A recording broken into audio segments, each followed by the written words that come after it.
crews have refloated the cargo ship that hit the Francis Scott Key Bridge in Baltimore, causing it to collapse. Now that the ship is out of the way, the work to fully reopen the city's port can intensify. It's an amazing feat of engineering to refloat this thing. Step two of a multi-step process now, and NTSB investigators are going to be boarding the ship soon. They'll be allowed to. Officials are saying there will be limited visits by experts and attorneys as they work to figure out what caused this catastrophic chain of events that led to the collapse of that bridge. CBS News correspondent Skyler Henry joins us now from Maryland. Skyler, crews have been working towards this moment for a while now. Walk us through the process of how they got the ship refloated.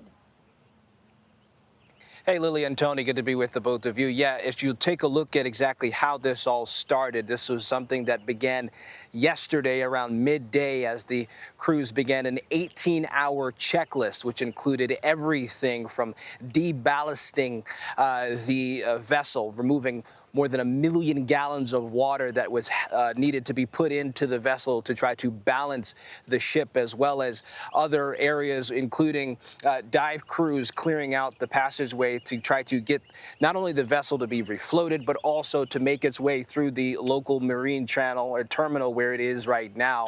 And it was a steady, meticulous process through and through that began somewhere around 7 o'clock this morning in terms of this operation. A series of tugboats, as many as 5 of them, surrounded the vessel that pushed it at about 1 mile an hour or so for a 2.5-mile journey from this crash site, which you see behind me, all the way to that local marine terminal. And from there, as you all pointed out, now we know that NTSB investigators, as well as attorneys and others, will hop on board this vessel to see exactly what went wrong. We know, according to the preliminary report that was put out just a couple of days ago, that they said that there was a series of outages, 2 of which happened while the Dali was still at its port here in Baltimore.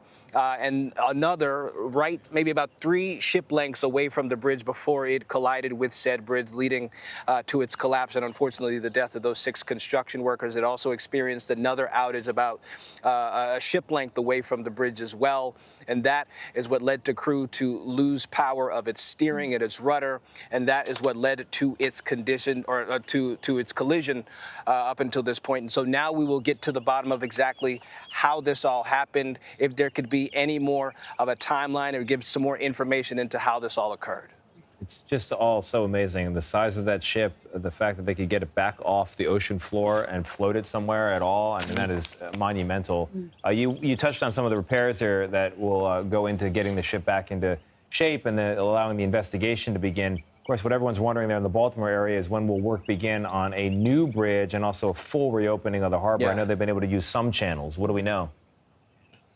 Yeah, some channels have been open, Tony, but not enough. And we know that the governor, Wes Moore, has said yesterday that he is hoping to at least get the federal channel open by the end of this month. But in terms of size and scale, we're talking about some 700 feet wide, 50 feet deep that crews still have to clear in terms of debris. And remember, if you're taking into consideration what a fully loaded vessel looks like, there's only about 1 foot to 1.5 feet of clearance between the bottom of the water floor and what the ship has to operate from. And so all of that has to be cleared away. Crazy. We know that crews have been working around the clock to try to make sure that this happens.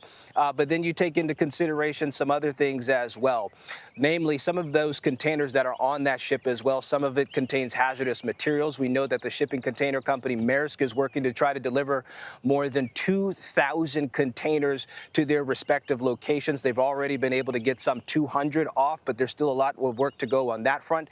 As for when they hope this bridge will be completed, Tony, they say that they expect something to be done by the fall of 2028. Skyler, it's remarkable how tight that margin is and how much needs to be done. Thank you so much. You bet.